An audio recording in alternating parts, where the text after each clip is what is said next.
Hi Arifa.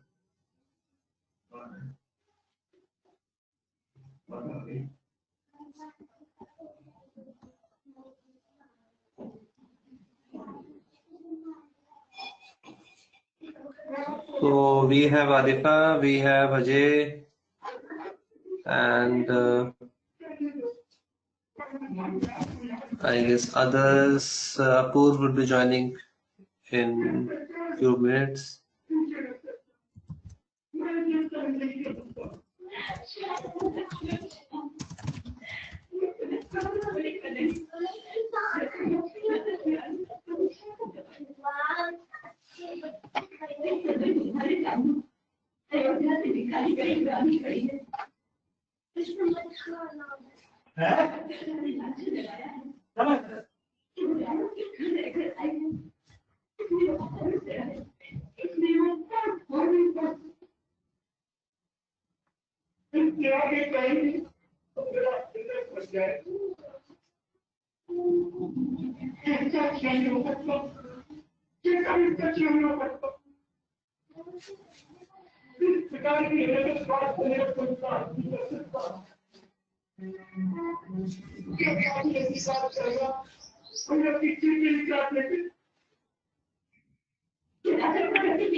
Hello.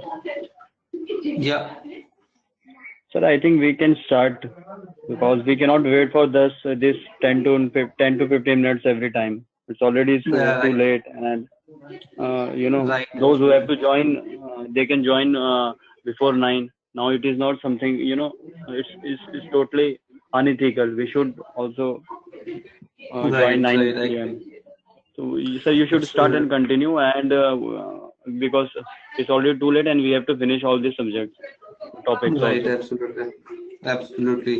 So yeah, so we should not be waiting for others because then it becomes the normal behavior and it's a behavioral issue rightly because we know that we can begin at 9. We should make this a point like we should begin at 9 only. We should not be making this in like every day, every week rather every weekend that we are just starting few minutes late, right? Okay. So anything new that you want to talk about maybe before we begin with this topic and everything? Anything that is in the news, in the global news or anything that you want to talk about? Okay, so Nothing, sir. there was one news regarding Franklin Templeton, right? Yeah, So yeah. right? So Franklin Templeton is going to close some of the mutual funds which they are operating, right? So they're going to close those mutual funds, and Franklin Templeton has a lot of debt funds. So a lot of debt funds they have, and like the debt fund they provide debt to various companies operating in the financial world. So Vodafone India, Yes Bank, all these companies were receiving a kind of debt from Franklin Templeton, and now there have come a lot of redemption requests for these mutual funds. Lot of redemption requests has come for these debt funds, and given they already have got a lot of exposure from these companies which are not doing good in this economic slowdown. Any which ways, Vodafone was not doing good for a long time. Yes Bank has gone into trouble. So Franklin had a lot of exposure to Vodafone. They had a lot of exposure to Yes Bank also, and they would be having more exposure to other companies also. But predominantly, they were having exposure to these two companies, Yes Bank and Vodafone India, Vodafone Idea, right? So because of that, this entire thing actually came into play, and because they are finding it difficult to survive now. So a lot of investor requests already they requested banks to give them some funds. They were able to get some of the fund, but still not able to cope up with the pressure which they are receiving from the investors in order to liquidate their positions, and they want their funds to be back. And therefore they are closing 6 of their funds and would just be operating, I guess, 4 or 5 funds. I guess that is the number of the fund they would be operating. But you know, when a mutual fund decides to close a fund, it is not a simple process. A, it requires a due approval. So as of now, they have just taken a trustee approval. They have not taken all other stakeholders. They also need to have uh, investors' approval. 50% investors should be approving it, and then the final approval would be the regulator approval. That would be there. So they have already initiated the process. The trustee have given the approval. Now they will be moving to the another level, and so it is a process that will take some years to actually shut down all the mutual funds which they are running in India. So that is something very concerning, and you must have seen on Friday the market also not behaved good. The market was very down, and it was down throughout the day. So if there is any bad news, the market also responds in a very similar manner. So this is something which I wanted to discuss with you, and now let us continue with the topic that we were doing the last. I think sir, Anything it that is you want to say? yeah. Yeah, yeah, Yeah, yeah. Go ahead. I think it is winding down. So that means that the account is going to freeze. So any investor cannot redeem their units. So until or unless when they going to get their money. So when uh, they have The entire process is complete. Franklin, Yeah, then they can yeah. redeem all those money. So it is Right, not for right. Because I think sir, it is not just for the Franklin temptation. There are many mutual fund schemes which are also, in their case also the people's are investors are redeeming their money. Right. But yeah, might be there are other mutual fund also who are struggling, especially in the debt mutual fund. They are having more problem because equity already has a clause in it. So equity has a risk involved. We already know, right? But debt funds are considered to be more safest one. But Okay. unfortunately, the debt fund are also becoming the riskier one, even more riskier compared to the equity one. Because that Hmm. funds you as an investor, we assume we would not be getting higher returns out of debt funds, maybe 8%, 9%, 10% max, right? But they are the safest. Hmm. You can liquidate them, you can redeem your position and can get the funds out of it. And so by looking at this whole whole matter, it comes to the attention that even the debt fund who are considered to be the safest are not that safe. If in a situation like this, company is not able to function and they are already having a debt coming from the mutual fund, right? So if they are not able to operate, for sure the mutual fund would not be able to redeem, get those positions redeemed. If even investor come and plead and request that their position should be redeemed and their position should be closed, because they are also dependent on the outflow that which is coming from the constant payment in the form of the debt which they have given to the stakeholders or the entities for that matter. So that is a real crisis situation, we can say, in a sense. And let us see how this evolve or how this goes going forward. But for the time being, it is one of the problem area that we can definitely talk about and we should all be aware about. And this is something I can say there were few of the quite well aware or well informed investors, not the retail one, I will say, only the institutional investors who had a clue about all this thing, and they were able to redeem their position well before this whole situation came into picture. So that is another challenge for a retail investor. Retail investor does not have information handy, and therefore they remain stuck in such situation, and they're not able to redeem the position when this situation actually becomes bigger. Then they realize situation is so grim, it's so serious. Otherwise, the investors who are from the institutional world or who are the FIs, they already have a clue about the situation, how it is turning out, and accordingly they get rid of such financial trouble, and they redeem their position, and they flight their funds in a safe haven. Right? They place their funds in a in the safe haven. That is how it all plays out.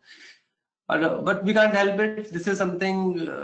This is pros and cons of investing in the financial market. So one has to be keep reading, need to be keep updated with the ongoing information available, so that you can do your action well before the actual problem comes, and when you are actually stuck, you can't do anything. Like in the Yes Bank case also, lot of investors were not able to withdraw and money for a month or so. Now that restriction has been withdrawn, but if that has been withdrawn completely, I'm not very sure about it. Maybe they have withdrawn restriction that they can withdraw certain amount of money, but if that is the complete withdrawal restriction, that is something has to be seen. Any idea? Do you have any idea if the complete restriction of has been removed from Yes Bank? No, sir. I think just Yeah. there was just only one news that their net banking was not working. They have restricted the Yeah. online transfer also. Now it is Mhm. resumed now. So I think this is a news, not about the withdrawal such type of news. Yeah. Yes, yes. So hopefully they would be able to withdraw, but because I remember the same scenario with one of my colleague also. So his wife was having a lot of cash in the Yes Bank account, and then this the Yes Bank share fell down badly due to the whole thing that came into light in the month of February. February or yeah, February end, right? So then she was also very worried and concerned, like if she would be able to withdraw her money. So it was kind of put in for close to a month, not month, I'll say, I guess it was close to 20 days. Within that, it was resolved because RBI actually came into picture and they said we would be taking care of the whole thing. So that is how it was sorted. But in case of cooperative bank PMC, you can see the people are struggling because the cooperative banks are not in the realm of RBI governance. So that is how they are still facing the issue. Okay, so let's start. So this piece we covered, Dodd-Frank, I think we started with this slide, with this presentation, but we did not cover the complete presentation. Right, so we had covered we had covered. Okay, so Consumer Financial Protection Bureau, I guess this is something we need to start with today. So Consumer Financial Protection Bureau established under Dodd-Frank was, so Dodd-Frank, when what we are doing right now, we are actually talking about various big bulky laws, I can say. These are the bulky ones which actually had lot of things into it. So they were talking about from the investment banking point of view, they were talking from the point of view commercial banking also, they were talking from the point of view credit rating also, from the insurance company point of view. Because when you look at the financial crisis which happened in 2008 and 9, it was not because of one reason. There were many reasons attached to the whole crisis. Therefore, when this law came into place, they, before actually coming this law into the public domain, they went through a lot of things, and they actually saw what led to the whole crisis, what failures led to the whole crisis. So the failures were just not restricted to the investment banking domain, they were restricted to the various other banking domains also. So therefore, when for such a holistic law was made available for the people, it actually included a lot of other stuffs, lot of other areas of banking which were not initially thought of. Why? Because initially people were thinking it is more from the investment banking point of view, but it was not just the investment banking who were responsible for the whole collapse of the financial system or whole collapse of 2008 systemic risk, you can say. So it was various reasons associated with this 2008 crisis, so that is what we are doing here.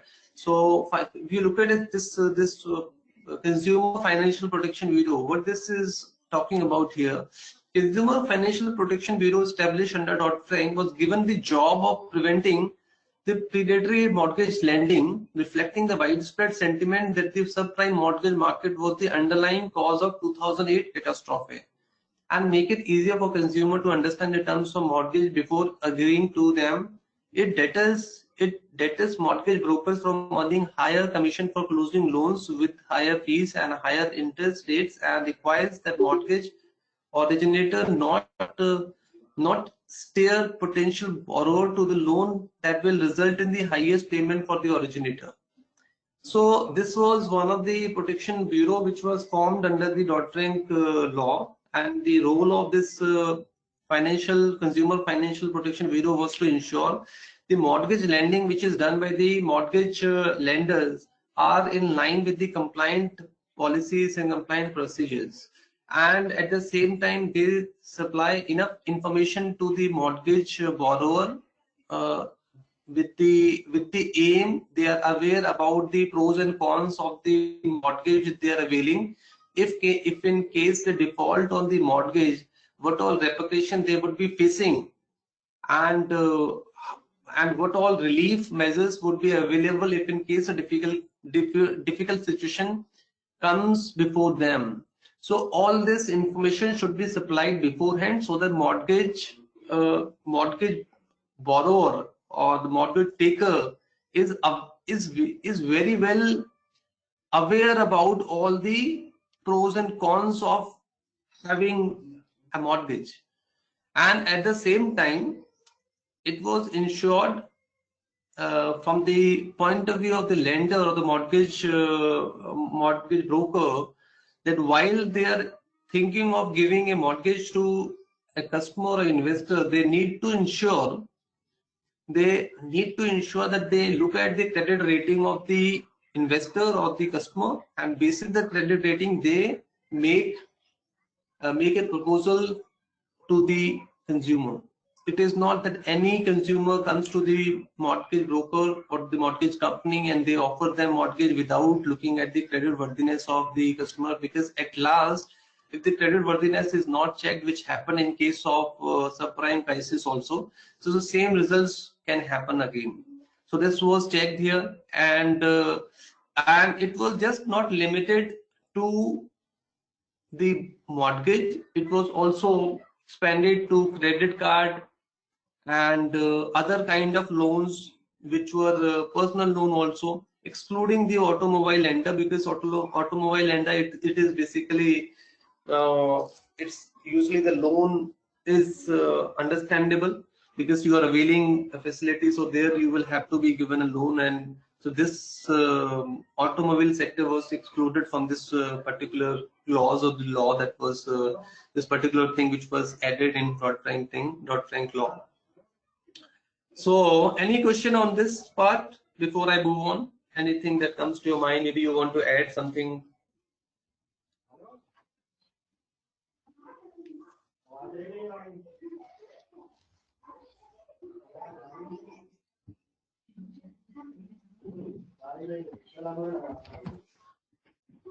Okay, so Neha, you are joined, right? Neha is there?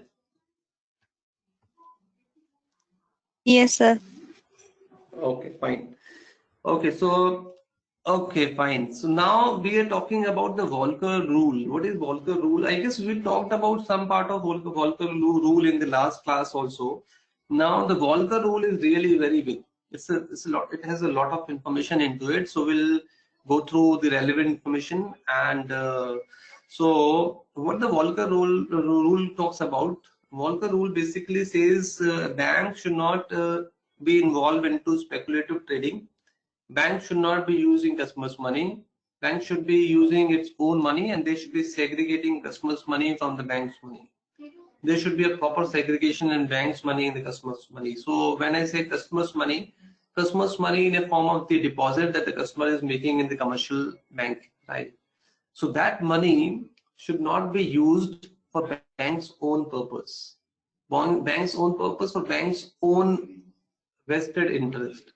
It shouldn't be touched. It shouldn't be made available for bank's own use. It can be made available for the use of other customers or consumers who want to avail loan from bank.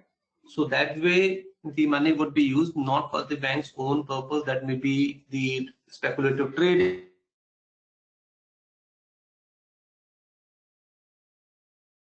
that could be hedge funding, you investing into private equity firms and all that thing. So if you look at this information which is given here, so the key component of Dodd-Frank Volcker rule restricts the ways the banks can invest, limiting speculative trading and eliminating proprietary trading. Banks are not allowed to be involved in hedge funds or private equity firms, which are considered too risky. In an effort to minimize possible conflicts of interest, financial firms are not allowed to trade proprietarily without sufficient skin in the game. Volcker rule is clearly a pushback in the direction of Glass-Steagall Act of 1933, which first recognized the inherent dangers of financial entities extending commercial investment bankings at the same time. Right. So this is glass. When you talk about these laws that came into picture, the one we are talking about, Glass-Steagall Act 1933. Glass-Steagall Act actually came after a Great Depression, which came in 1929. So after this Great Depression, lot of reforms, financial reforms were carried out, and Glass-Steagall Act is also one of the reform which was made available to the people after this 1929 financial downfall. And a lot of reforms were made. One, there was a proper segregation of various funds which were operated in the name of mutual fund. There were many hedge fund operated were available then. So company Securities Act was came in 1930. That Securities Act actually categorized or segregated which all company would be termed or would be facilitating services to retail customers, and which all company would not be able to facilitate services to retail customers. So there were a lot of funds who were available before 1929 crisis, who were giving services to the customers, and they were investing into hedge fund and in various other risky products which the customers were not aware of. So Securities Act was came after 1929 crisis, which we are not going to discuss today because we are not going that too far in the history. We would be sticking to 2008 crisis and the laws and everything which came after 2008, which are more relevant. But just to give you a background, I'm telling you, the Volcker rule actually, if you look at Glass-Steagall Act of 1933, their Volcker rule was already available.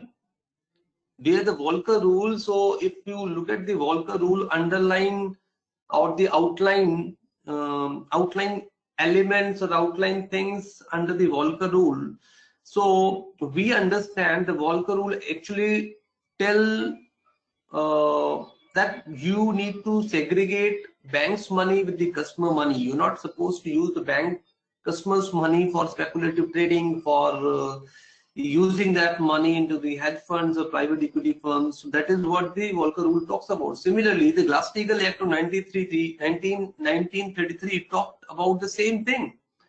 So what happened in between? That means somewhere before 2008 and after 1933, this act, which the Glass-Steagall Act of 1933 established, was repealed, right? So this was repealed in 1999, wherein the Glass-Steagall Act was repealed, and banks were further allowed to use the money, which the customers' money, and that was used in the speculative trading and everything. So that was a concern which was addressed again in 2000 after 2008 crisis, and so this thing came with the name Volcker Rule, because the Volcker was the person who actually came up and added this thing again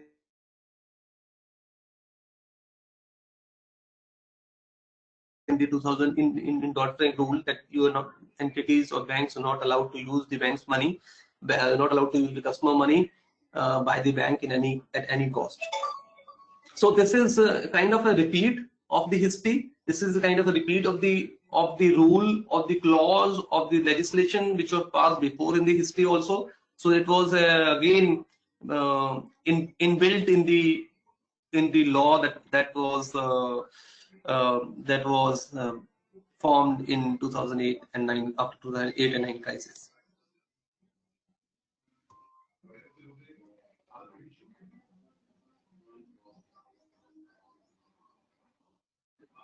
So if you look at this slide, you will see Volcker Rule is a federation regulation that generally prohibits from banks conducting their own accounts and limit their dealing with the hedge fund and private equity fund, also called covered fund. The Volcker Rule aims to protect bank customer by preventing banks from making certain type of speculative investment contributed to the 2008 financial crisis. In August 2019, the Office of Comptroller of Currency voted to amend the Volcker Rule in an attempt to clarify what securities trading was and was not allowed by banks. The change would require 5 regulatory agencies to sign up before going into effect. This is generally seen in a relaxation rules, previous restriction of banks using their own funds to trade security. So now this is, if you look at this this particular thing, you realize like what the Volcker Rule proposed. Some of that has been already amended with this proposal, but this amendment can only be can only take effect when this actually goes through a regulatory sign off, and the regulatory sign off has to be taken by the 5 regulatory agencies. So some part of the Volcker Rule is subject to amendment, subject to change, provided it is a regulatory sign off, and regulatory sign off of the 5 agencies has to be taken. So Volcker Rule clearly stated banks are not allowed to use the customer money, and then they cannot use that money for their own advantage, for using that money into hedge fund or private equity fund and everything of that kind, or maybe the speculative trading as well. But here, if you look at this last paragraph here, with this one, which I am highlighting, 2019 one, so this is clearly stating that some changes have been made, and these changes actually were made when Trump came into he actually managed the regime of US government. So when then this relaxation has been put in place, where if there is a sign off from the 5 regulatory agency, some of the leverage can be given to some of the banks. So not which all banks, it is not very big banks who would be given a leverage. It is only the bank who don't have a huge liquidity with them. They are given some of the leverage. So in a sense, it is a good also, because there are many banks who don't have that huge liquidity. So if every bank is made or is burdened with these clauses or these laws, probably it would be difficult for bank to operate in a strict regulation environment. Okay, if you just go through this named after former, this is just to give you an information how this actually came into existence. Named after former Federal Reserve Chairman Paul Volcker, the Volcker refers to Section 619 of Dodd-Frank Wall Street So Dodd-Frank rule, when you talk about, we say in short Dodd-Frank, but Dodd-Frank Wall Street Reform and Consumer Protection Act is the complete name of the law, which sets forth rules for implementing Section 13 of the Bank Holding Company Act of 1956. Paul Volcker died on December 8, 2019 at the age of 92. The Volcker rule prohibits banks from using their own account for short-term proprietary trading of securities, derivative and commodity futures, as well as options on any of these instruments. The rule also bars banks or insured depository institutions from acquiring or retaining ownership interest in hedge fund, private equity funds, subject to certain exemptions. In other words, the rule aims to discourage banks from taking too much risk by barring them from using their own funds to make these types of investment to increase profit. Volcker rule implies on the premise that these speculative trading activities do not benefit banks' customer. Right, so it is the same thing that we talked about, which is written here on the last paragraph that we have just read. The rule went into effect on April 1, 2014, with the bank full compliance required by July 21, 2015. Although the Federal Reserve has since set procedures for banks to accept extended time to transition into full compliance for certain activities and investment, on May 30, 2008, members of Federal Reserve Board led by Chairman Jeremy J. Powell voted unanimously to push forward proposal to loosen the restriction around the Volcker rule and reduce the cost for bank and need to comply with it. The goal, according to Powell, is to replace overly complex and inefficient requirement with a more streamlined set of requirement. So this piece also we have talked in the previous slide. Like in 2018, some of the stricter clauses of the regulation were relaxed, and they were relaxed for a reason, so that it is not overly complex. And if it is overly complex, maybe this financial institution who are not that strong in terms of the liquidity and everything, they would find it difficult to bear, and they may be reduced to a very they will be reduced as the financial participants in the financial market, and they would not be finding their place there in the financial market. So all right, so now the more on the Volcker rules specification. The rule as it exists allows bank to continue market making, underwriting, hedging, trading government security, engaging in insurance company activity, offering hedge fund or private equity fund, and acting as agent, broker, or custodian. Banks may continue to offer these services to the customer to generate profit. However, banks cannot engage in this activity if doing so would create a material conflict of interest, expose the institution to high risk assets or trading strategies, generate instability with bank or within the overall US financial system. Depending on their size, bank must meet varying level of reporting requirement to disclose details of their covered trading activity to the government. Large institution must implement a program to ensure compliance with the new rules, and their program are subject to independent testing and analysis.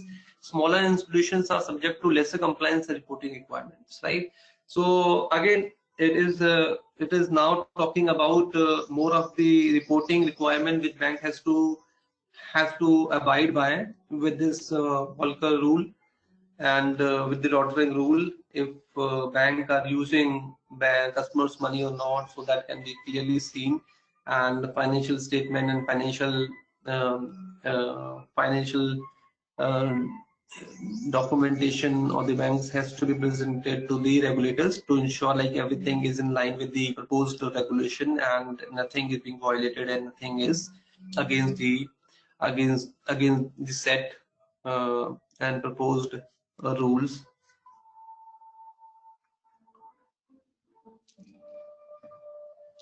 Okay, so now I'll just because this part, the first part, is more or less talking about the same thing, so I'm not be talking the same thing in detail now. So now the last paragraph I would be talking where the criticism of the Volcker rule. The Volcker rule has been widely criticized for various angles. The US Chamber of Commerce claimed in 2014 that a cost-benefit analysis was never done, and that cost associated with the Volcker rule outweighed its benefit. In 2017, the International Monetary Fund's top risk official said the regulation to prevent speculative bets are hard to enforce and that the Volcker would unintentionally diminish liquidity in the bond market. The Federal Reserve's Finance and Economics Discussion Series made a similar argument, saying that Volcker rule will reduce liquidity due to reduction in banks' market-making activity.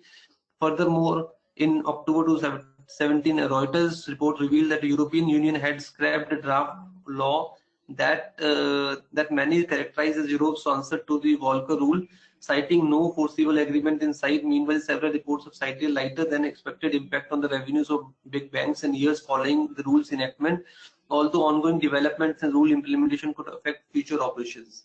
So these are the criticism. Criticism is because Volcker rules is one of the very tough regulation which came after 2008 and 9 crisis, and this was made with the aim to segregate the funds, and it was made the investment bank should be a different arm with the commercial bank. They should not be tying up together. They should not be using the money together. One bank is using money, taking money from customer, then other bank is using the same money. So that is the idea. That was the idea. Like it should not be continued, and the bank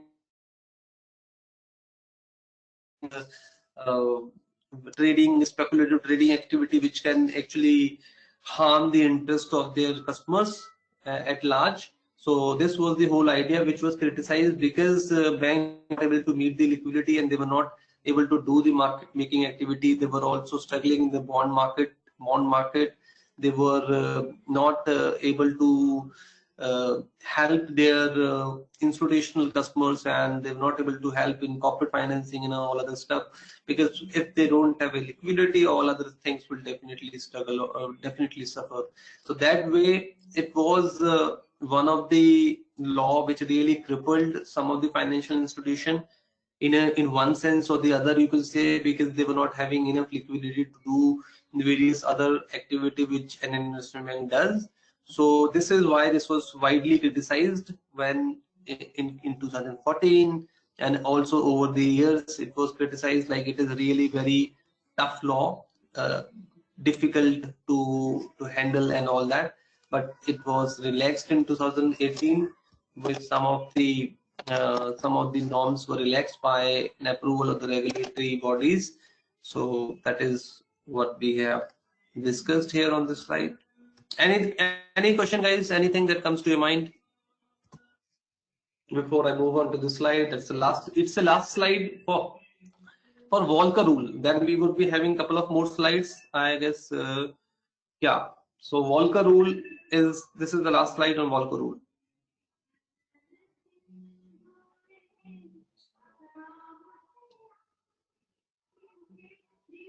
Apurv is not able to join because of invalid meeting ID.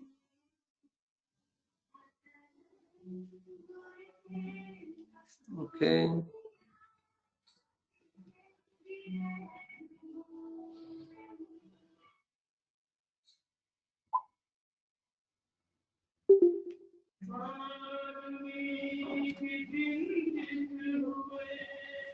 Anyone else also faced an issue with the meeting ID?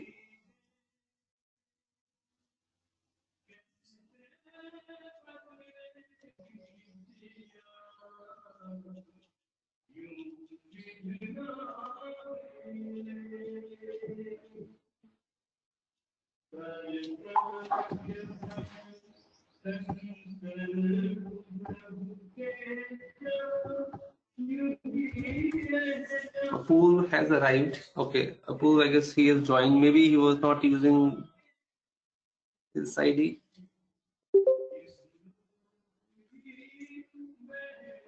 Yeah, Apurv, you there?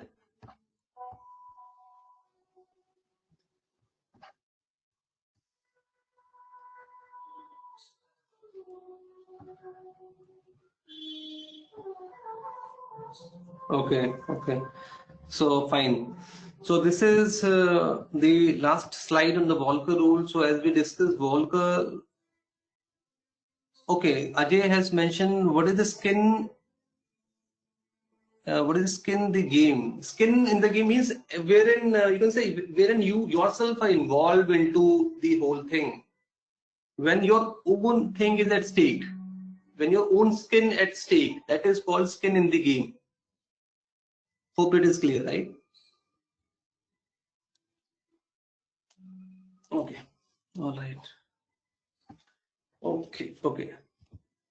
So, yeah, the last slide is the future of Volcker rule. Now we're talking what is the future. Future is what is happening right now at Volcker rule. So these are the regulations which are broadly under Dodd-Frank regulation. So Dodd-Frank is really a very big one. Here, what we are doing with some slides, we have compressed Dodd-Frank, and we are trying to understand the various arms of Dodd-Frank.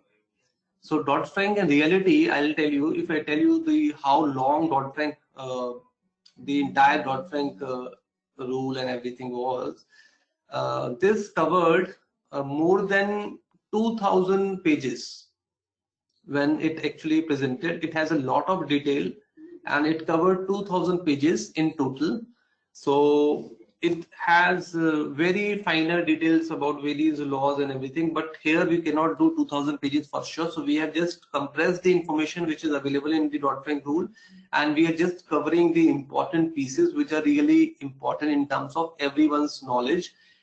These are the big regulations which came into existence, especially the Volcker rule, and then we could talk, everything that we have in this slide is from the point of view of your understanding about the measures and the steps taken after 2008 crisis in the United States. Right? What the United States actually did in terms of controlling or having more control around the risk areas which they perceived after the 2008 and 9 crisis. So this is what the Dodd-Frank rule in totality talks about, right? So the pieces, or you can say the portions that we have covered in Dodd-Frank are absolutely relevant till now. And at times while you go for an interview, they actually ask you what Dodd-Frank is, right? So then it would be easier for you to actually summarize your information. It talks about it for insurance, it talks about for the mortgage lenders, it talks about for the consumer banking, it talks about it's bring into it brings under the it brings the federal office under the purview. It brings the various agencies under the purview. Securities and Exchange Commission has to be more vigilant while monitoring the companies who are listed on the exchange. They need to review the portfolio. They need to see that the too big to fail company are really able to sustain, and they are carrying out this testing on a regular basis to oversee their financial burden which they can experience, and how long that financial burden can be experienced. So all these measures has to be taken, because after these 2008-9 crisis, all these things were actually came with this law. Okay, again coming back to the Volcker rule. In February 2017, US President Donald Trump signed an executive order directing then Treasury Secretary Steven Mnuchin to review existing financial system regulations. Since the executive order, Treasury officials have released multiple reports proposing changes to Dodd-Frank, including a recommended proposal to allow banks greater exemptions under the Volcker rule. In one of the reports released in 2017, the Treasury said it recommends significant changes to Volcker rule, while adding that it does not support its repeal. It does not support its repeal and supports in principle the rules limitation on proprietary trading. Report notably recommends exempting from Volcker rule banks with less than 10 billion in assets. The Treasury also cited regulatory compliance burdens created by the rule and suggested simplifying and refining the definition of proprietary trading and covered funds, on top of softening the regulation to allow banks to more easily hedge their risk. Since June 2017 assessment, Bloomberg reported in January 2018 that Treasury's Office of Comptroller of Currency has led efforts to revive the Volcker rule in accordance with some of the Treasury recommendation. A timeline for any proposed revision to take effect remains unclear, though it would certainly take months or years. The vote by the Federal Reserve Board in late May 2018 sets the stage for a broader unwinding of rule as it stands. So one thing is clear, as we discussed, it is the Volcker rule was amended in 2018, and with that amendment it was given a kind of a relaxation to some of the companies who were not able to manage the liquidity crunch because of Volcker rule, because Volcker rules clearly talks about segregating customer fund with the bank's fund, and therefore they made it this exemption wherein if a bank is managing assets in total less than, if the managing assets less than 10 billion in total, then they are not bound by the Volcker rule. So this was one of the exception which was made in this Volcker rule act. However, in this was not the rule, this was not repealed. This Volcker rule is still in place. It is just a relaxation or some of the leeway which has been given to the financial institution who are finding it difficult to survive with the whole thing. So those financial institutions have been given some relaxation or some kind of a leeway to help them survive in the financial market. That's it. That's the whole thing. Otherwise, the Volcker rule is still in place and it is being followed by the other banks who are having assets higher than 10 billion and everything. All right. Any question, guys? Anything that comes to your mind? Maybe anyone who joined late or anything that you guys maybe because this was a very valid point raised. We should be starting by 9, and we should not be delaying it because we already have a very we have a class for 2 hours only. We don't have a class for 4 hours, so 2 hours we can easily manage, and at the same time we're not spend as in we're not spending time in commuting and everything, so we are saving our time there also. Otherwise, if we look at the previous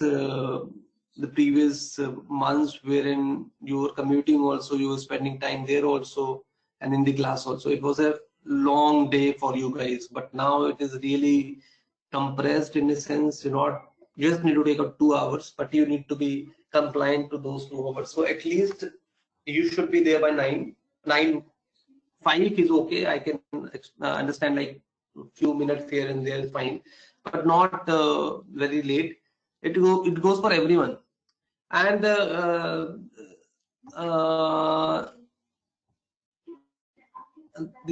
Akriti joined today.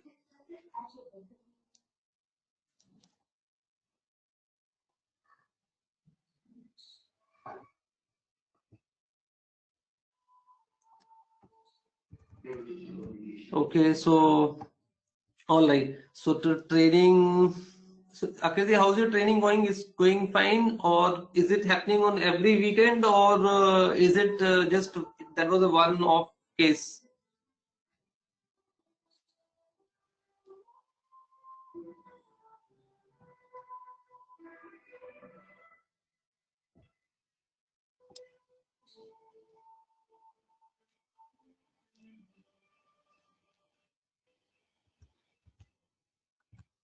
All right.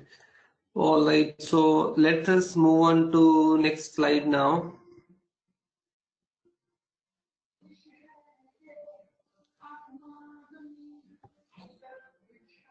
Okay, so this is for Securities Exchange Commission Office of Credit Rating. So because of credit rating agencies were accused of contributing to financial crisis by giving out misleading favorable investment ratings, Dodd-Frank established Securities Exchange Commission Office of Credit Rating. The office is charged with ensuring the agencies provide meaningful, reliable credit rating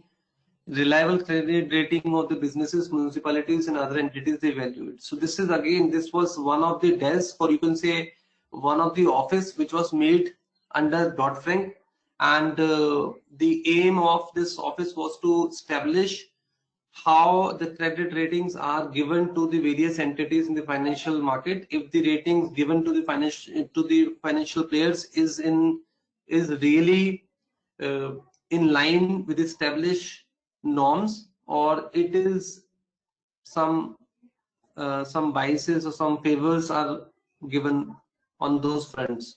So the role was to actually see if the ratings which are assigned to the financial entities, they are the correct ratings or not. So that is what this office was supposed to do, and this was also made available after this crisis, 2008 and 9 crisis under Dodd-Frank law. So whistleblower program, Dodd-Frank also generated strength, also strengthened and expanded the existing whistleblower program promulgated by Sarbanes-Oxley Act. Specifically, it established a mandatory bounty program under which a whistleblower can receive 10 to 30% of the proceeds from litigation,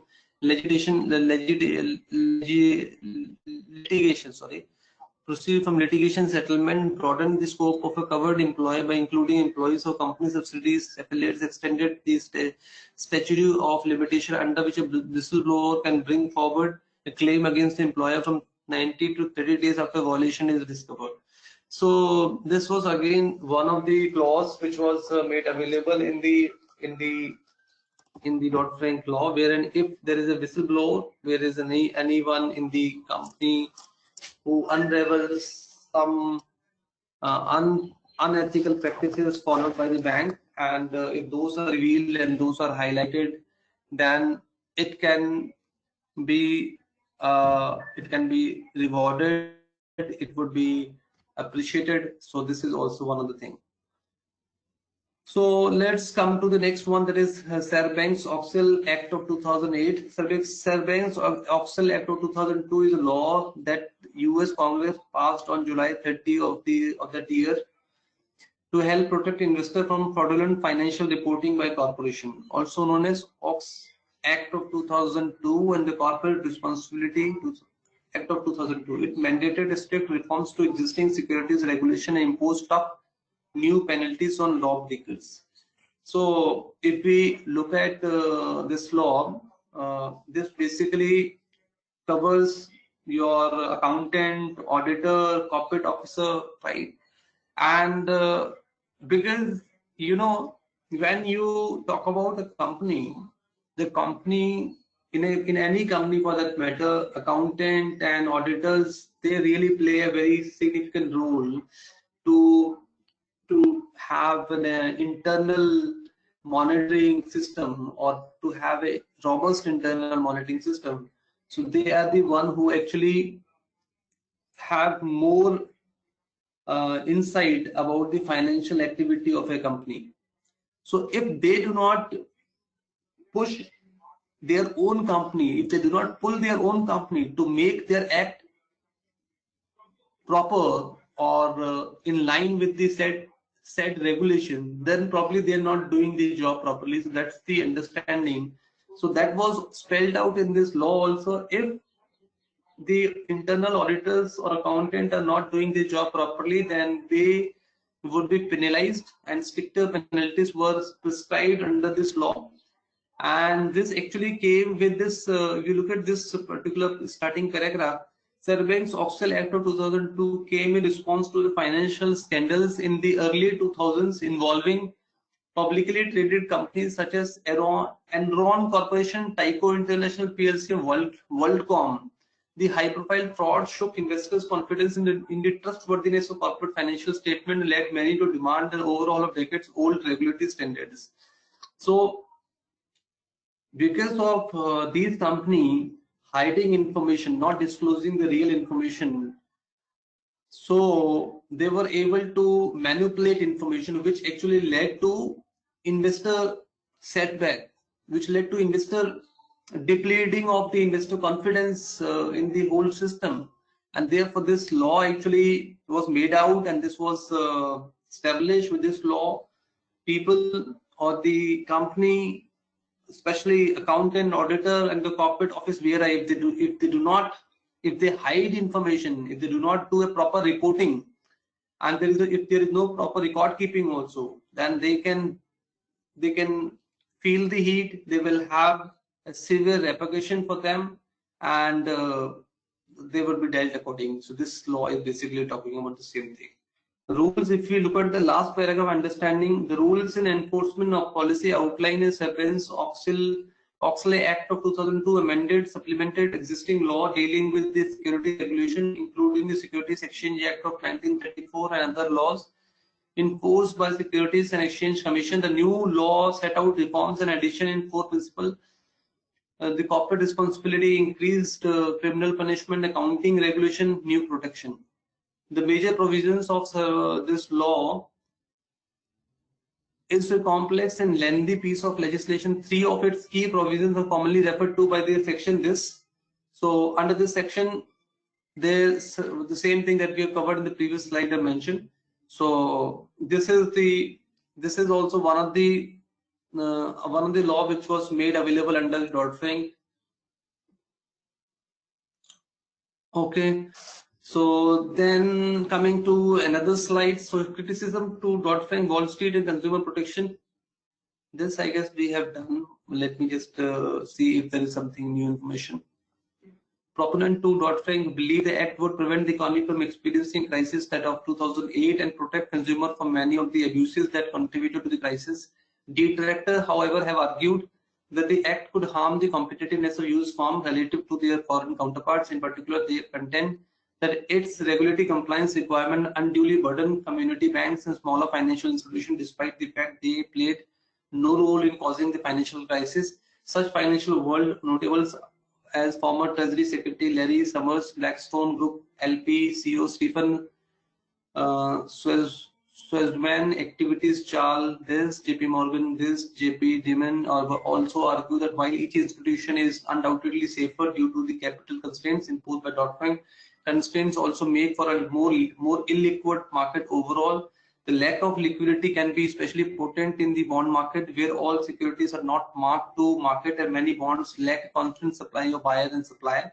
The higher reserve requirement under Dodd-Frank mean the banks must keep a higher percentage of their assets in cash, which decreases the amount they are able to hold in marketable securities. In effect, this limits the bond market making role the banks have traditionally undertaken, with banks unable to play the market of market maker. Prospective buyers are likely to have a harder time finding counterparty seller. More importantly, the prospective sellers may find it more difficult to find counterparty buyer. So basically, if we look at this two paragraphs in this criticism, so one is the same that we discussed in the previous slide also, and the second is about the bond market, where even in case of when you are doing bond buying and selling, you need to have enough cash to ensure as long as bond is in the live market, as long as the bond life is there, you manage a portion of that bond as a liquidity, because you never know, like the one that we discussed about the Franklin template, and in the beginning we talked about, while you're giving a bond, while you're issuing a bond, you can't foresee the future, how that loan will turn out. There is a probability, there is a possibility the loan can also be defaulted. But as we know, the bond loan you give it to a high credit worthiness players in the financial market. So the probability of losing that loan is usually not that high, but there is a possibility which can't be discounted. Vodafone Idea is one of the prime example, where the bond they have got loan from various banks in India, and also the Franklin Templeton has exposure to Vodafone Idea. So that way you can say it is difficult to rule out even the bonds market. So they were not able to. So under this criticism that we're talking about right now, the Dodd-Frank criticism. So under this criticism, this is very clearly talked or mentioned. The bank would find it difficult to manage the liquidity because of having a clause to manage enough liquidity for the bond also.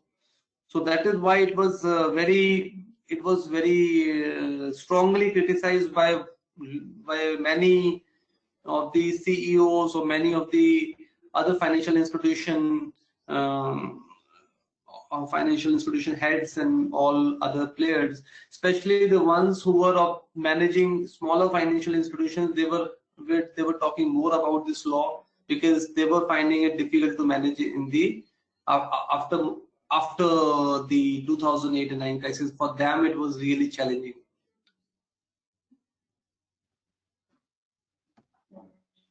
Okay, moving on to the last thing that we have. Like 1 second. Yeah.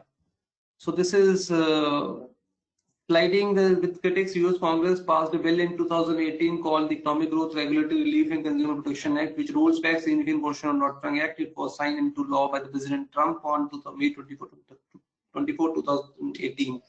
So under this new proposal, which was subject to certain conditions, it is not, this law was not has not been repealed. It has not been completely diluted. It has been relaxed to some extent to accommodate the various voices which came in 2014 and 15 after finding that law is really becoming quite difficult to survive with. So the financial institution voiced out their opinion, and those voices were actually accommodated. They were taken into account to streamline some of the portion of the law to make it good for everyone in the financial market. So in a sense, the 10 billion thing that we discussed in the previous slide is also part of the same thing. Okay. Any question, anything, any thought that you have in your mind before I move on? Okay, now the next thing that we are talking about is MiFID. MiFID is also one of the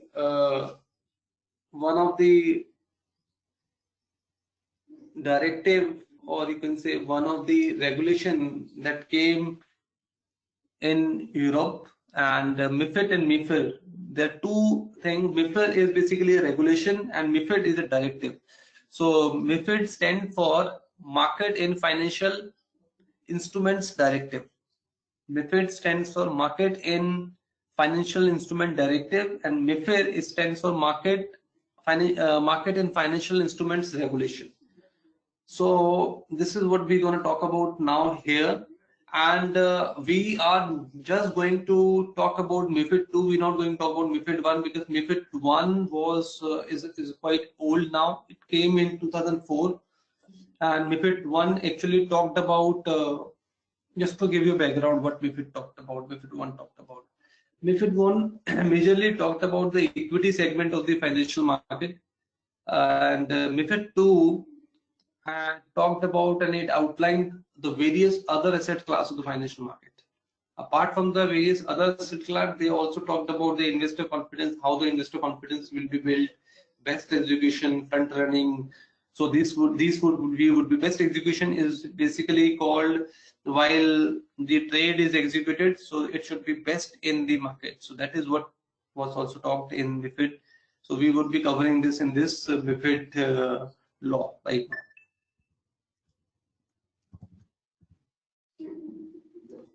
Okay. Okay. Any question as of now? Before we maybe take a 5-10 minute breather. No, sir. All right. Okay, so we can just take 10-minute breather here. So we will resume at 10:20.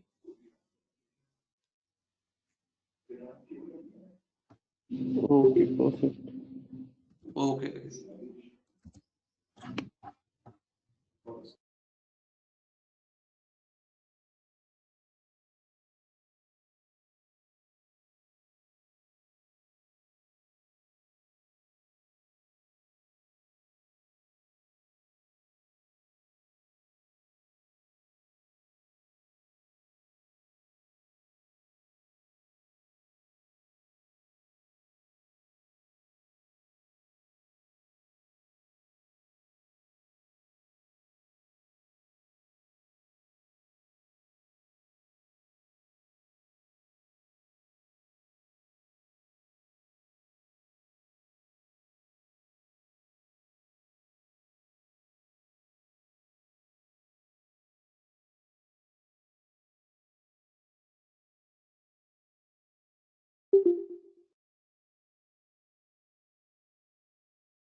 Yeah, everyone there?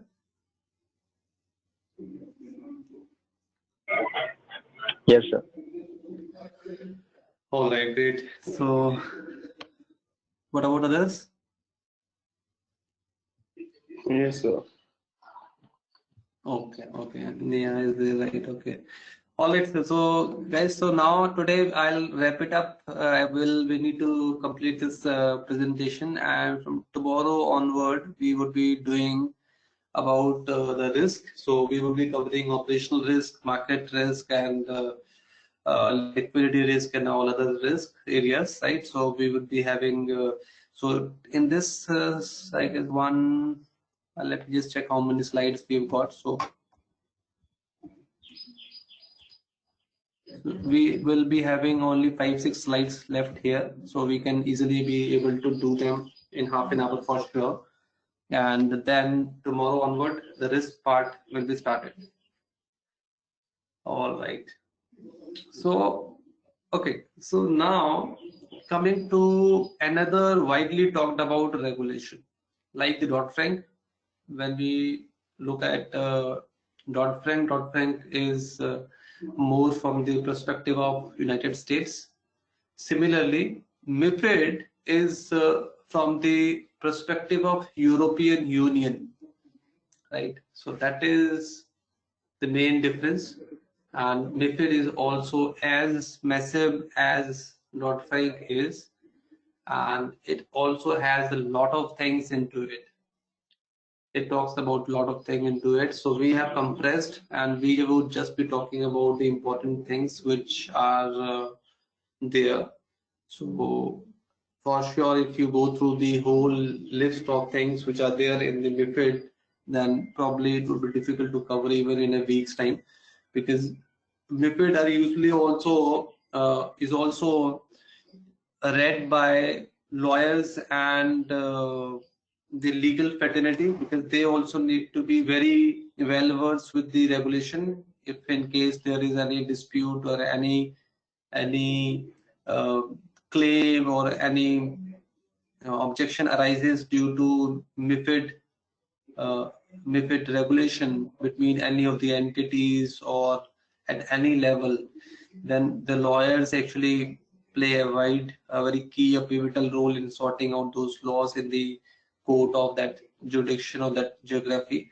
So that way you can say all the lawyers need to be compliant of MiFID. They should be understanding what MiFID talks about, and at the same time, when we look at this thing from the point of view of employees working in the financial domain, they do need to have some understanding about MiFID, so that you can see relate it when you're doing your task. Okay, what MiFID is? MiFID is a legislative framework instituted by the European Union to regulate financial markets in block and improve protection of investors. Its aim is to standardize practices across the European Union and restore confidence in the industry, especially after 2008 financial crisis. A revised version of original MiFID it rolled out on January 3, 2018, more than 6 years after European Commission EU's executive branch adopted a legislative proposal for it. Technically, MiFID 2 applies to legislative framework and rules it outlines are actually the market in. So MiFID, so as I said, MiFID and MiFIR. If you look at this here, word written MiFIR, MIFIR. So this is a regulation, and MiFID 2, which we are talking, MiFID 2 talks about a lot of things which are kind of a directive. So they're not bound on the countries. But if you talk about the regulations are bound on the union. So regulations are bound, they need to be followed by everyone. However, MiFID, when you talk about directives are kind of a guideline which a country has to follow. A country might follow, country might not follow. So it is not bound as a law, and there is no penalties and penalization will happen when if a country is not following or abiding by MiFID directives, right? Okay, MiFID II, a European Union packet of financial industry reform legislation rolled out on January 3, 2018. MiFID II covers virtually every asset or profession within the EU financial services. So MiFID I primarily or broadly covering your equity market, MiFID I, which came in 2004. Then after 2008 crisis and all, it was realized it is just not equity, which is quite risky. Other financial instruments in the financial market domain are too risky, are also equally risky. So it was extended, and all the asset classes were included in MiFID II. So that's an addition what the MiFID I had. MiFID II covers virtually every asset and professional within the EU financial service industry. MiFID II regulates off-exchange and OTC trading, essentially pushing it onto official exchange.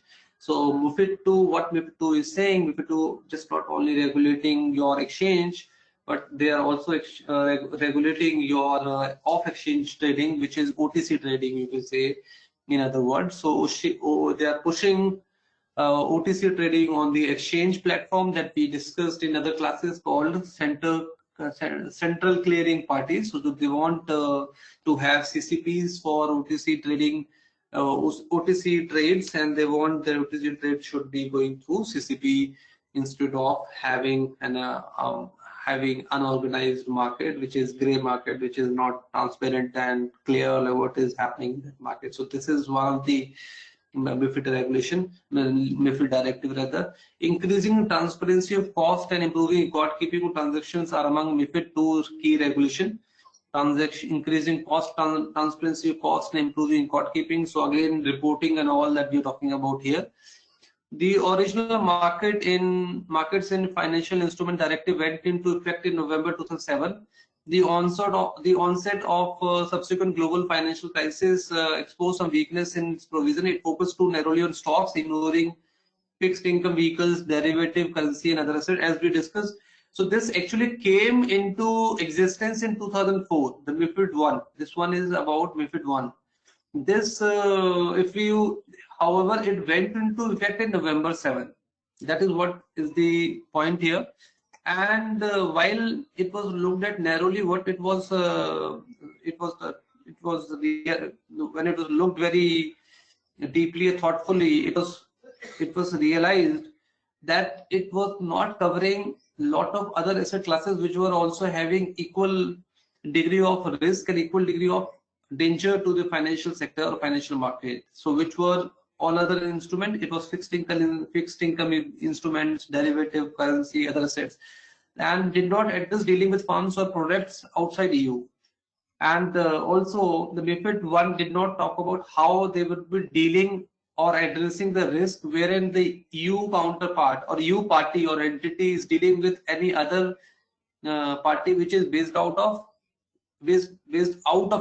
EU, not in the EU but out of EU, leaving the rules about how those to be decided by individual members. So these things were there in the MiFID II. MiFID II harmonizes the application of oversight among member nations, broadens. One second, I'm not able to see because of.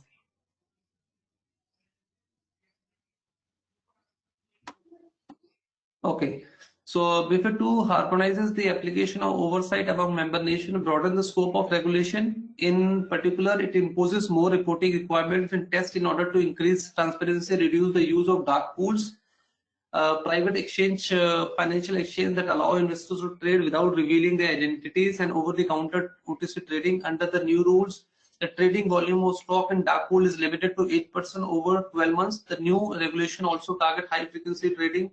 Algorithm used for automated trading have to be registered, tested, and have circuit breakers included. So if you look at this thing, this is very, very, very important to understand for everyone. If this paragraph, if you read through and if you look at the details of the information provided here, these are very significant and vital information to capture and to remember. And while you are talking about MiFID, these information you need to always talk about, because this really shows you the level of information or level of awareness that you have about the MiFID. It talks about the dark pools. So dark pools reduce the use of dark pools, private financial exchanges that allow investors to trade without revealing their identities. So the private investors can even do their trading on exchange and their identities can be hidden. That was one of the option available. So under the MiFID 2, this was limited, and under this new rule, the trading volume of stock in dark pool is limited to 8% only. So this is the limitation which came into MiFID 2. So dark pool can have only 8% of the volume over the 12-month period. So this is, and they also targeted high frequency trading and algorithm trading. In a sense, whatever algorithm trading you are doing, your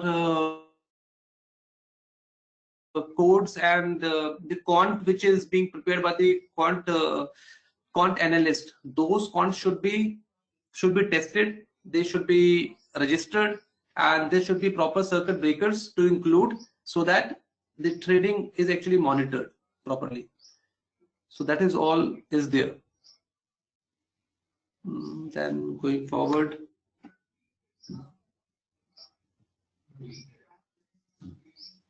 okay.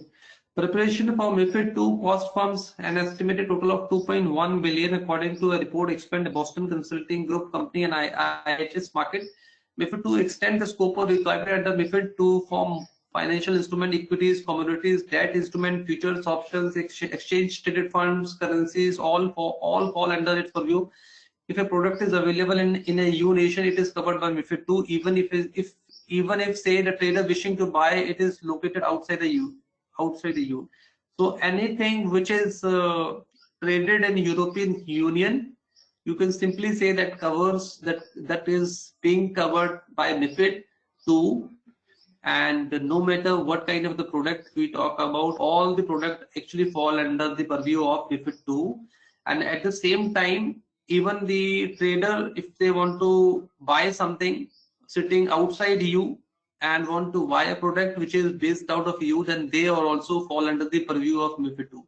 That is what this MiFID 2 is actually talking about, and is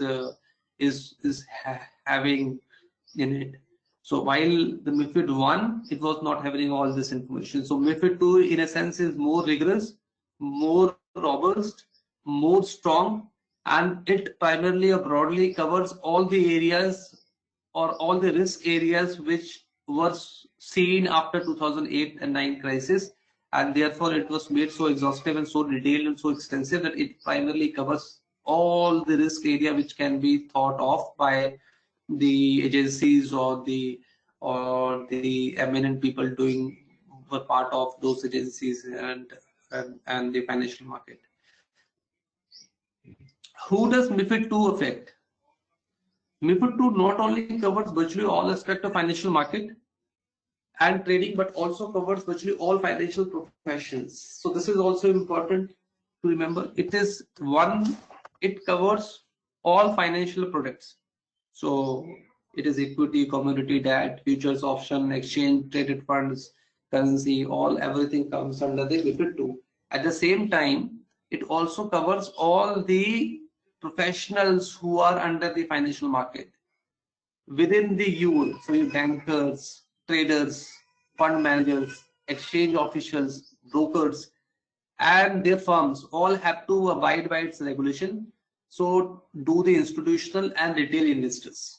MiFID 2 places restriction on inducement paid to investment firms or financial advisor by any third party in relation to services provided to the clients.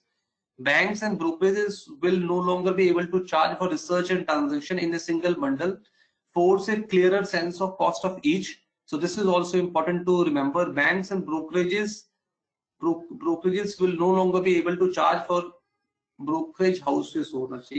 Banks and brokerage houses will no longer be able to charge for research and transactions in a single bundle, forcing a clearer sense of cost of each and possibly improving the quality of research available to investors. Brokers will have to provide more detailed reporting on their trades, 50 more pieces of data, in fact, including price and volume information. They will have to store all communication, including phone conversation. Electronic trading is encouraged since it is easier to record and track. Right? So this level of scrutiny, this level of detail is actually covered under MiFID 2, which was not available before before MiFID II in any of the laws which were available under the European Union landscape. So this piece or this MiFID II actually thoroughly covers everything. So it covers your all the financial, all the professionals, all the bankers, traders, retail investors, institutional investors. They fall under the purview of MiFID II. At the same time, the broker who are sharing the information to the investor, they are not supposed to charge at one go about the research and the information which they are sharing with them. It should be in staggered manner as and when the information is being shared. That is how that brokerage should be charged, and they should be sharing more piece of information, more data to their investors. Price details should be minute, volume information, and all kind of communication should be having record keeping. All kind of communication should be record keeping. So this is what the MiFID II is actually having. Okay. Any question, guys? Anything that you have in your mind, you want to maybe check or consult, you want to share, maybe your thoughts or anything for that matter.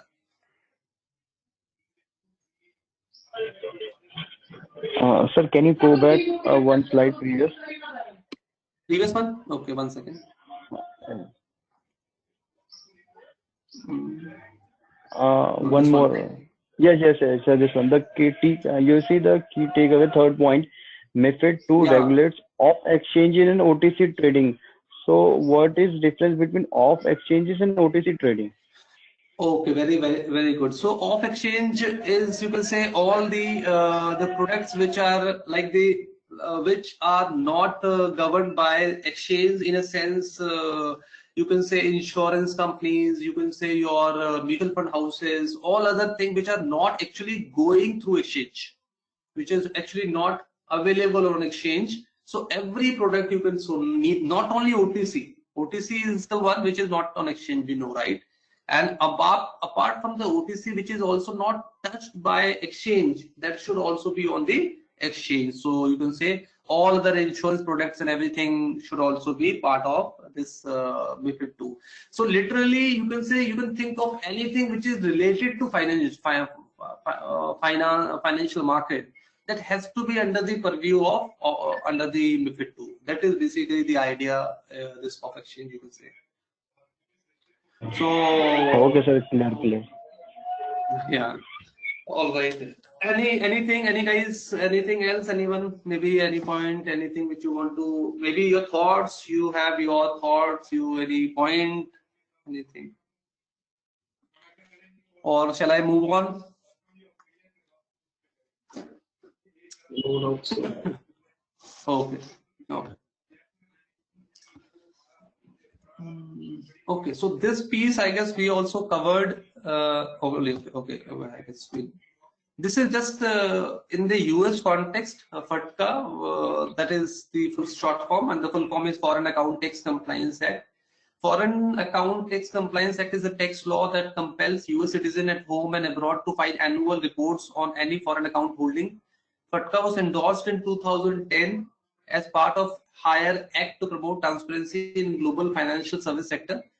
Hiring incentives to restore employment act was signed into the law by President Barack Obama in 2010 to incentivize businesses to hire unemployed workers to reduce the high unemployment rate that was brought about by the 2008 financial crisis. One of the incentives offered to employees through the Hire Act includes an increase in business tax credit for each new employee hired and retained for at least 52 weeks. Other incentives include payroll tax holiday benefit, increase in farms expense, reduction limit for a new equipment purchased in 2010.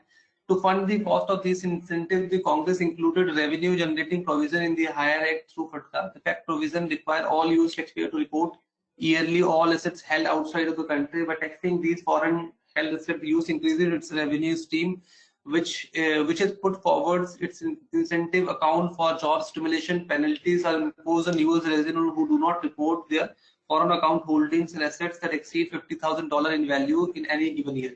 So we can see what is this all about. So this is basically an act wherein any US citizen abroad or home for that matter, they need to file their annual file their foreign account holding report, right? So this is to check like how much a resident is able to generate from outside, from foreign, and as an income, and if that exceeds to more than $50,000, then there would be appropriate taxes which an individual has to pay,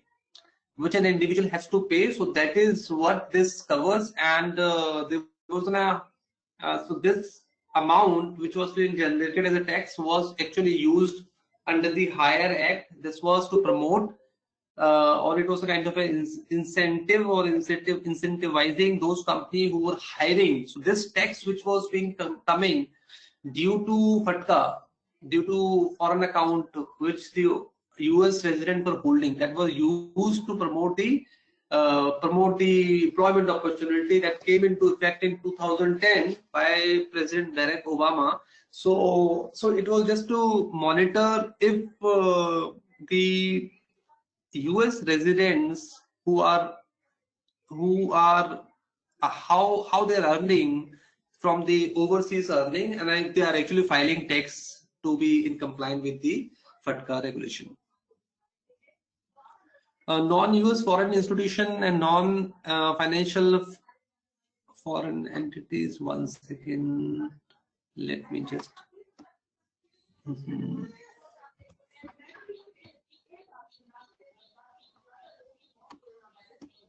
Okay, non-US financial institution and non-financial entities are also required to comply to this law by disclosing the entities of US citizens and the value of their assets held in their banks to their internal revenue services and FATCA intergovernmental agreement.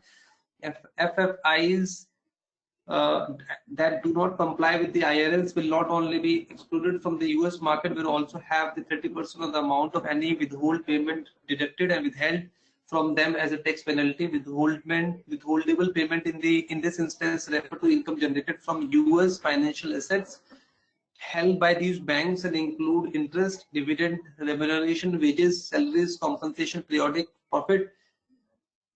FFIs and NFFEs that agree to the law must annually report the name, address, and tax identification number of each account holder that meet the criteria of US citizen account number. So this was also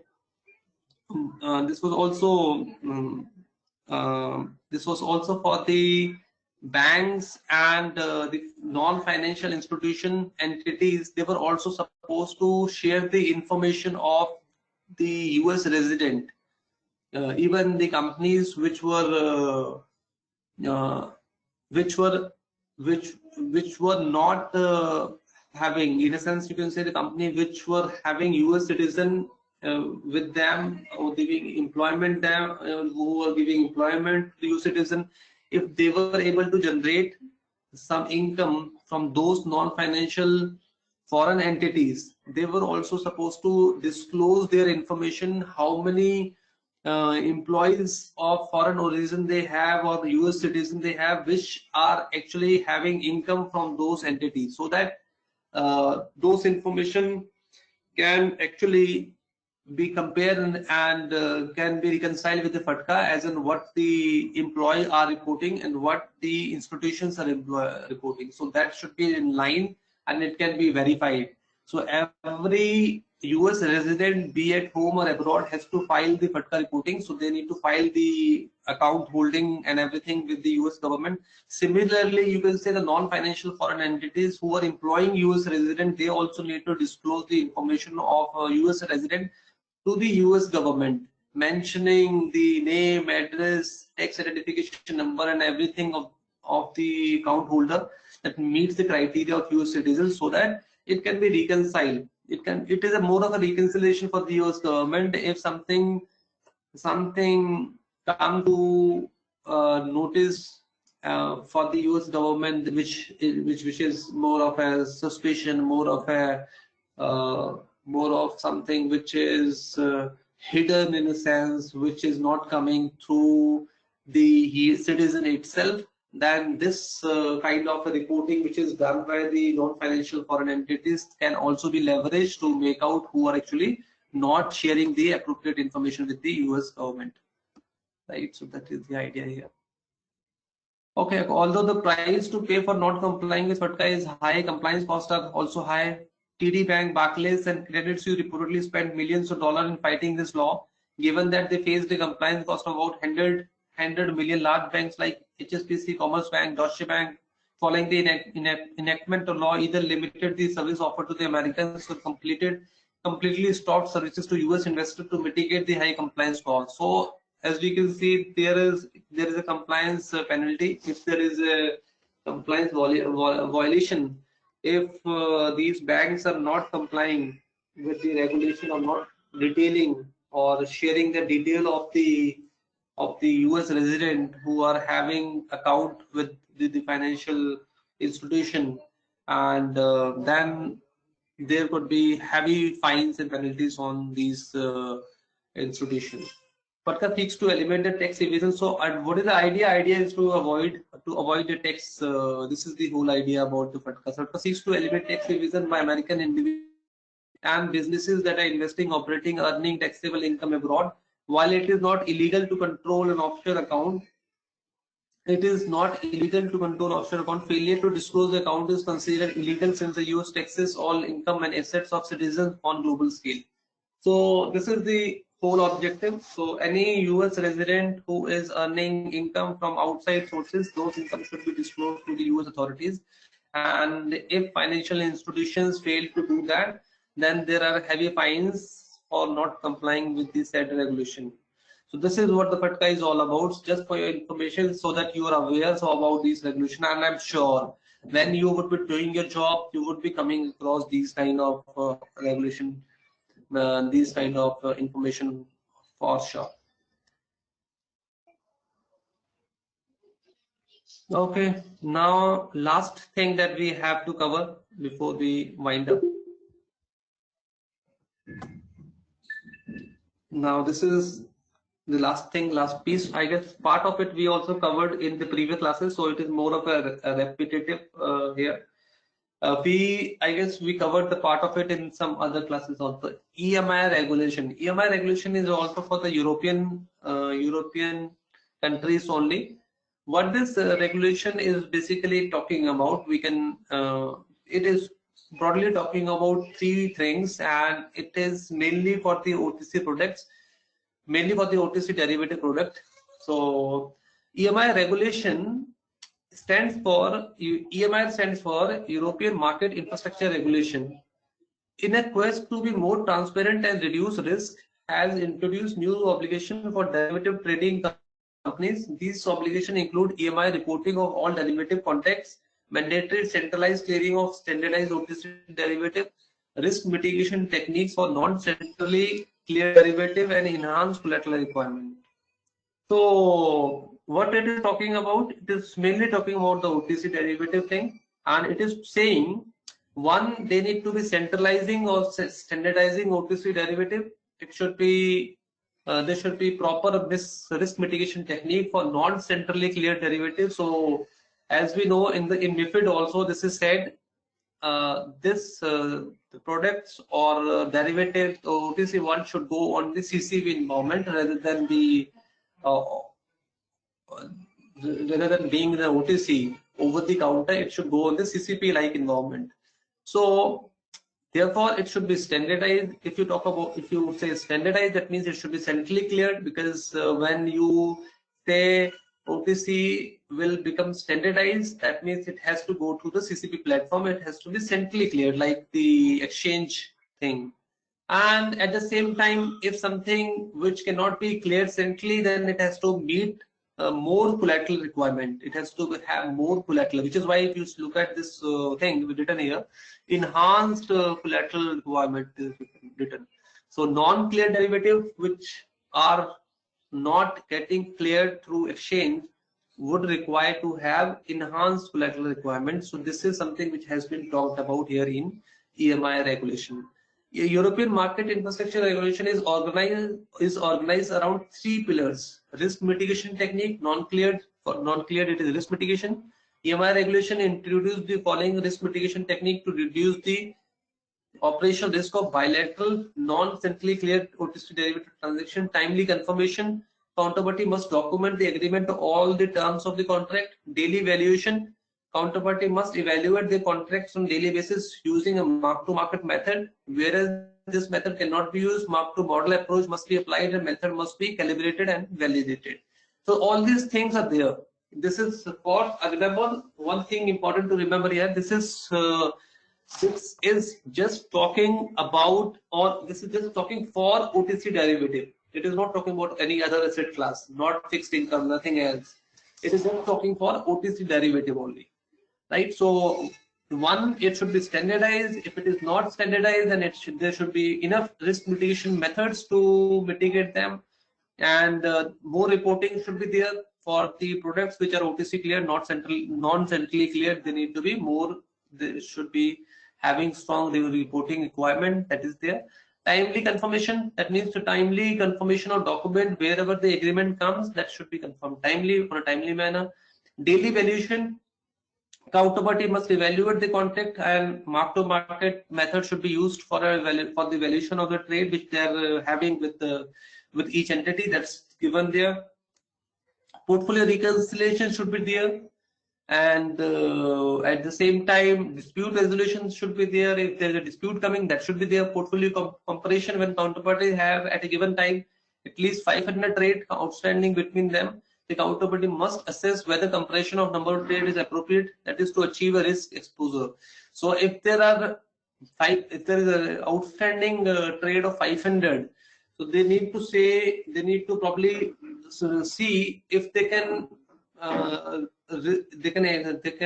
achieve the risk exposure by posting some additional collateral, so that they can in interim reduce some exposure which they are having on those number of trades. Then the last piece, the reporting bus, which we have here, all OTC and equity trades should be reported to trade repositories the following day. So next day, be it OTC, be it ETD, all the trades need to be reported to the trade repository, which are part of like the one that we the DTC is one of the platform where the trades are repository. So they are available for regulator for their scrutiny. Collateral valuation reporting, collateral valuation का reporting भी होना चाहिए. Clearing obligation, collateral requirement, standardized derivative contract should be cleared through central counterparty in order to reduce the risk in financial system. So that is the whole that we have in EMIR. So EMIR is primarily talking about enhancing more risk and control for derivative trades which are not centrally clear, and the contract which are over the counter. So for them, EMI regulation is in place, and it is to make system more transparent and more strong, which is why this regulation is there. And the one thing which is more important is when the trade is not centrally cleared, then the liquidity requirement or the collateral requirement is enhanced. So that is something has come and featured in EMI regulation, and at the same time, every trade, no matter ETD or for ETD or the OTC, has to be reported to the trade repositories on the following day, and which can be evaluated, reviewed, scrutinized by the regulators in those geographies, in those countries. So guys, this is what we had. What we had for today. More or less, we covered the areas which are related to the regulations, right? At a high level, because if we look at these regulations, these are really very bulky, very heavy regulations. So, and they are more of theory. You kind of read them, because then only you can be aware about the regulation. And so this is important from the point of view you are aware about the changes and regulations which are there in the financial market, and it is more from the point of view of your your understanding about the broad regulation which are there in the various different countries or different geographies. You can say some are related to the US, some are related to the Europe, and we cater to these two countries very heavily or very widely. So these two countries' regulations are, of course, important for everyone. Other than the regulation, which maybe for other countries where if you're managing the business of other countries, those regulations are equally important. Goes without saying. But other than that, these are also important because most of the entities or the financial player do deal with US counterparts and do deal with the European counterparts. So therefore, they are important, and you should have a fair degree of understanding about them. So that's it for today, guys. Any question, anything that comes to your mind, you want to maybe share your thought, you want to say something, you want to ask something. Sir ये मैं Uh, मैं कह रहा था sir कि ये जो अपना मेफेड वाला है वो यूरोपियन यूनियन का है, और अपना ये जो हाँ, वॉल्कर वाला है डॉट फ्रैंक है यूएस का है, तो इंडिया का क्या है? इंडिया का कोई सेपरेट है, या इंडिया दोनों में से इनमें से कुछ किसी को फॉलो करता है या फॉलो ही नहीं करता है? इंडिया में अभी टू बी ऑनेस्ट नहीं है, अगर मैं आपको बताऊं, बिकॉज ओटीसी मार्केट इंडिया में इतना हैवीली है नहीं। तो अभी इंडिया में जो फॉलो हो रहा है वो बेसल फॉर्म फॉलो होता है। बेसल 2 तो फॉलो हो कर ही रहे हैं हम। बेसल 2 जो है, we are following Basel 2, but Basel 3 अभी हमें फॉलो करना है। तो we are actually not following this thing, we are actually going by the Basel laws. as an Indian banks or Indian financial market are following the vessel requirement, not these requirement. Because the reason you understand very well, uh, why do you understand why it is? If you look at these mature economies like US and Europe, they have a huge market of OTC market. They have a huge market. And India compared to their market, we are nowhere. Where is the OTC market? Do we actually know if we really have OTC market? We don't know even. There is presence. I'm not saying we don't have a presence of OTC market, but that is very negligible. Today also, till date, what we talk about, we don't have even a good bond market. Leave about a derivative market. We don't even have bond market, good bond market, as in the very big bond market, right? Like US and Europe has. So therefore, OTC derivative laws like the European and Dodd-Franks are nowhere in India for sure. Maybe if we move in future, there might be similar kind of regulation in India also. And why these two regulations are required? Because when US made a regulation, the European Union had to make a similar kind of a regulation so that their competitiveness is not sacrificed. US competitiveness compared to the European Union is not sacrificed. So every country has to be at par. But as far as India is concerned, Indian economy as of now don't have that huge OTC derivative presence, and therefore more or less the vessel are more applicable in Indian soil, you could say. So you can say in nutshell, vessel, all these regulations are important. Okay, sir. Okay. Right.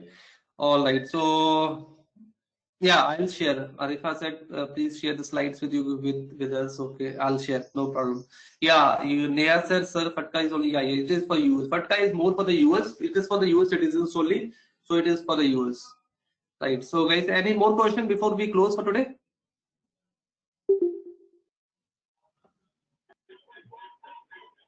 No, sir. Not from my side. Oh, No, okay. sir. All right, Apul. So, all right, so guys. So I'll share the slides with you, and tomorrow we'll again have another chapter on the operational risk. Right. So then we would be covering about the risk pieces, liquidity, operational, in some degree of detail, whatever we can do, and then that's it for today. And See you again, same time, and Yes, for sir. See you. yeah, bye bye. Take Take care. care. Goodbye. Yeah, bye bye. Okay, sir. Bye bye. Bye.